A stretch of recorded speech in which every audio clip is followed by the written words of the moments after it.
A dog discovers a baby in the trash and carries him to the hospital. What the doctor saw next was horrifying. The bitter January wind howled through the empty streets of Burlington, Vermont, carrying with it the last remnants of yesterday's snowfall. In the pre-dawn darkness, most residents remained tucked away in their warm beds, unaware of the drama about to unfold in their quiet New England town. Rusty, an aging German shepherd mix with graying fur around his muzzle, limped through Thompson Park, his morning routine unchanged despite the harsh weather. Once a beloved family pet, he had been abandoned 3 years ago when his elderly owner passed away. The local community had taken to leaving food out for him, but he had refused all attempts at capture or rehoming, earning him a reputation as the neighborhood's gentle guardian.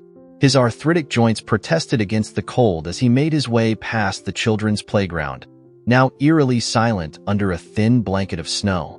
It was then that his keen ears picked up a sound that made him freeze mid-step.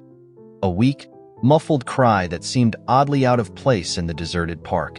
Rusty's head tilted, his ears perking forward as he tracked the sound to a large trash can near the park's eastern entrance. The cry came again, fainter this time, barely audible above the whistling wind. With newfound urgency, the old dog approached the container, his nose working overtime to process the various scents. What he discovered would change not only his life but the lives of several others in ways none could have imagined. Inside the trash can, partially buried beneath discarded fast food wrappers and empty coffee cups, lay a newborn baby. The infant was wrapped hastily in a blood-stained towel, its tiny face turning blue from exposure to the frigid morning air. The umbilical cord had been cut roughly, suggesting a hurried and desperate situation. Rusty's instincts kicked in immediately. Despite his age and physical limitations, he knew he had to act fast. With careful movements, he managed to grip the edge of the towel between his teeth and, with extraordinary gentleness, lifted the baby from its would-be grave. The weight of the infant and towel tested his strength, but Rusty's determination never wavered. He knew these streets well, and more importantly, he knew exactly where to go. 3 blocks away lived Margaret Wheeler, a retired nurse who had always been kind to him, leaving out premium dog food and fresh water on her porch every morning. Margaret Wheeler had just finished her first cup of morning tea when she heard the desperate scratching at her front door. At 68, she lived alone in her modest Victorian house, finding purpose in tending to her garden and volunteering at the local animal shelter. The sound of scratching wasn't unusual. Rusty often visited her porch for breakfast, but something about the urgency in the noise made her move faster than usual. When she opened the door, the sight before her stopped her heart for a moment. There stood Rusty, trembling from exhaustion, with a blood-stained bundle held carefully in his mouth. As he gently placed it at her feet, Margaret's medical training kicked in instantly. "Oh, dear God," she whispered, quickly scooping up the nearly frozen infant. The baby was male, couldn't have been more than a few hours old, and was dangerously cold to the touch. His skin had taken on a frightening bluish tinge, and his breathing was shallow and irregular. Margaret's hands moved with practiced efficiency despite having been retired for 5 years. She rushed to her kitchen, cranking up the thermostat along the way, and grabbed clean dish towels from the drawer. Working quickly, she wrapped the baby in the warm, dry towels and held him close to her body, trying to slowly raise his core temperature while she called 911 with her free hand.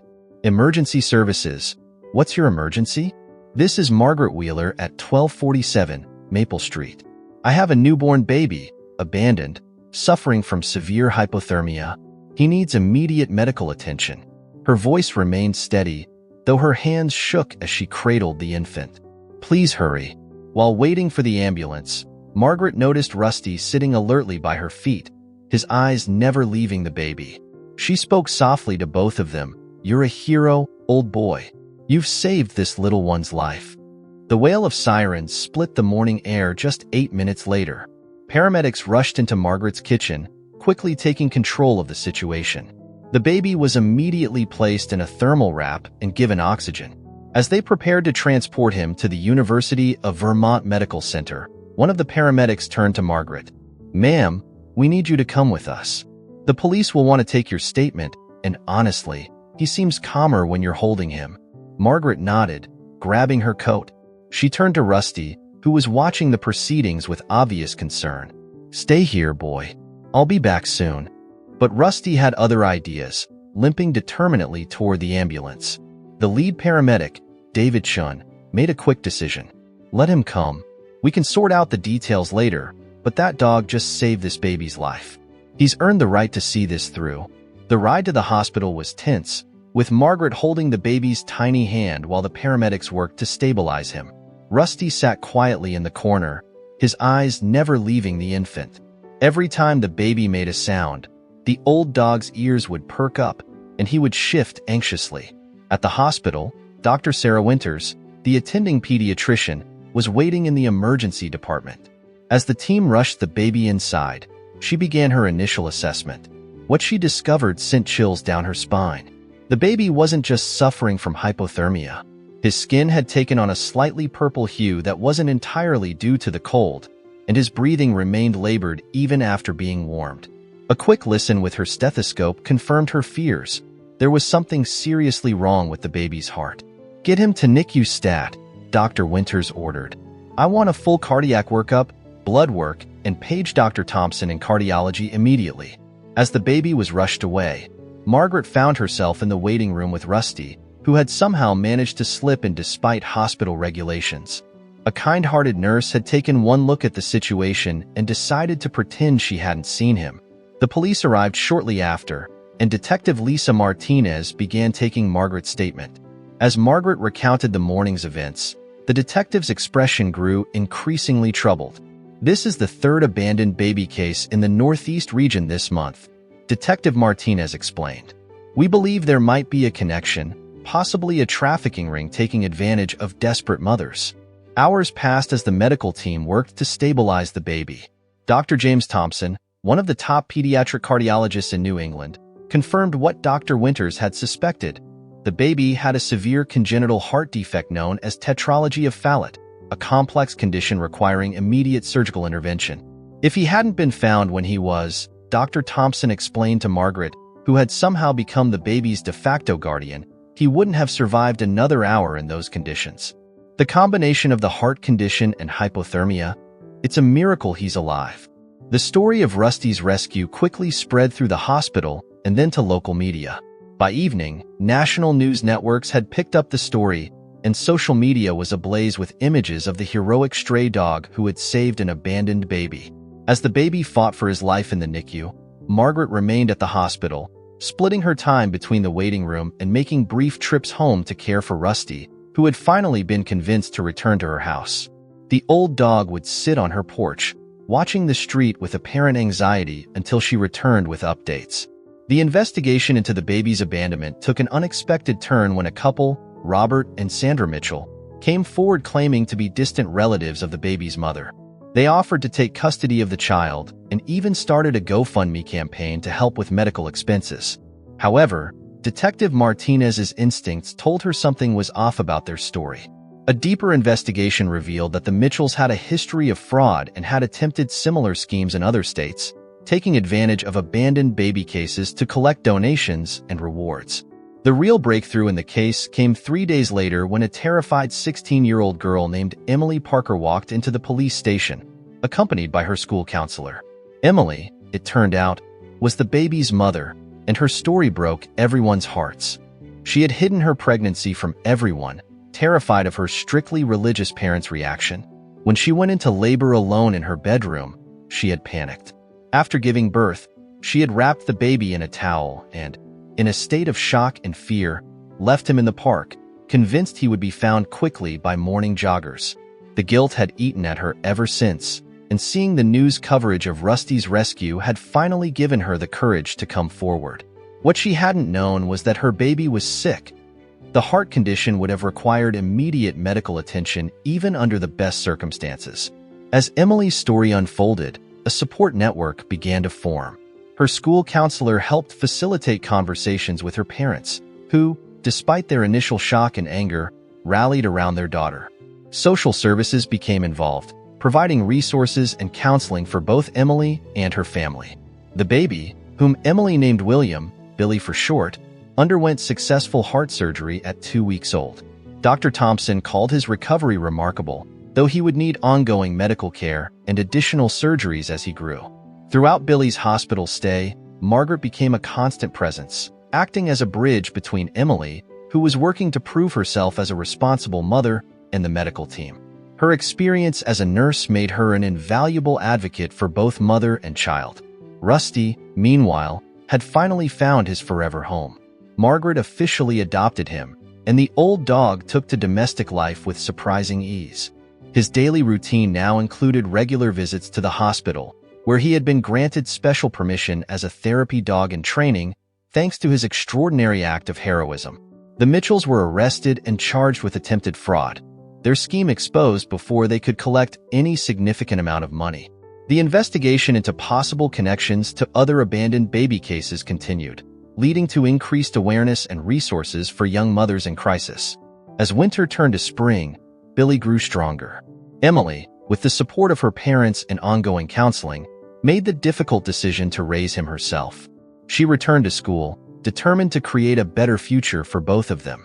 Margaret offered to help with childcare while Emily attended classes, creating an unexpected but beautiful extended family. The story's impact rippled through the community. The local animal shelter saw a surge in adoptions, particularly of senior dogs.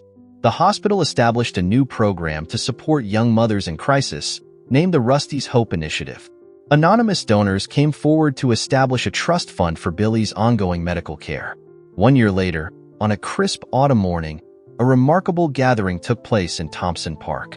Emily, now a high school senior with plans for nursing school, watched as Billy took his first wobbly steps toward Rusty, who lay contentedly in the grass, gray muzzle resting on his paws. Margaret sat nearby on a bench, smiling at the scene before her. The park had been transformed. Where the trash can once stood, there was now a beautiful garden with a small plaque telling Rusty's story. It had become a symbol of hope and a reminder that heroes can come in unexpected forms. Billy, now a cheerful toddler showing no signs of his difficult start in life, squealed with delight as he finally reached Rusty. The old dog, moving more slowly now but still alert as ever, gently licked the boy's face, causing him to giggle uncontrollably. Emily wiped tears from her eyes as she watched them. "I used to think that leaving him was the biggest mistake of my life," she said softly to Margaret. "And it was. But look at all the good that came from it. You, Rusty, this whole community. You didn't just save Billy's life. You saved mine too." Margaret reached out and squeezed Emily's hand. "Sometimes our darkest moments lead us to the light," she replied. "And sometimes it takes a scruffy old dog to show us the way." Rusty, hearing his name, lifted his head and looked at them with those wise, gentle eyes that had once spotted a tiny bundle in a trash can and known exactly what to do. His tail thumped against the ground as Billy snuggled against his side, both of them basking in the warm autumn sun. The local newspaper ran a follow-up story that week, featuring a photo of Billy, Emily, Margaret, and Rusty in the park. The headline read, "1 year later, how a homeless dog's heroism built a family." The article detailed not just the dramatic rescue, but the countless small acts of kindness and courage that had followed. The nurses who bent rules to allow Rusty's visits, the social workers who worked tirelessly to keep Emily and Billy together, the community that rallied around them all. Dr. Thompson, interviewed for the article, summed it up perfectly. "In medicine, we often talk about miracle cases. But the real miracle here isn't just that Billy survived. It's that one dog's act of compassion created a ripple effect that transformed an entire community. It reminds us that every life has value, every act of kindness matters, and it's never too late for a new beginning." The story of Rusty, Billy, Emily, and Margaret became part of local legend, shared with new residents and passed down to children. It was a reminder that family isn't always about blood relations, that heroes don't always wear capes, and that sometimes the most profound love and loyalty can come from the most unexpected sources. As for Rusty, he lived out his golden years in comfort and adoration, dividing his time between Margaret's garden, the hospital where he continued his therapy dog work, and his special duty as Billy's protector and friend. His morning walks still took him past the park, but now instead of searching for food, he walked proudly beside Margaret, his mission accomplished, his legacy secured. The story's impact continued to grow, inspiring changes in hospital policies regarding abandoned babies, improvements in support systems for young mothers, and increased funding for both animal welfare and pediatric cardiac care. The Rusty's Hope initiative expanded to other hospitals across the country, creating a network of resources for families in crisis. Emily graduated high school with honors and began her nursing studies at the University of Vermont, determined to pay forward the kindness she had received. Billy grew into a happy, healthy child, his early medical challenges serving only to make him stronger. Though he would need additional surgeries as he grew, he faced them with the same resilience that had marked his earliest days. And in Margaret's garden, where Rusty loved to doze in the sunshine, a simple stone marker would eventually be placed, reading, "Here rested a hero who reminded us that love knows no boundaries, and that the purest hearts sometimes come with 4 paws." The story of the dog who discovered a baby in the trash became more than just a tale of rescue. It became a testament to the extraordinary capacity for love, forgiveness, and redemption that exists in all hearts, human and animal alike. In the end, it wasn't just Billy who was saved that cold January morning. It was an entire community that was transformed by the simple, instinctive act of an old stray dog who refused to look the other way.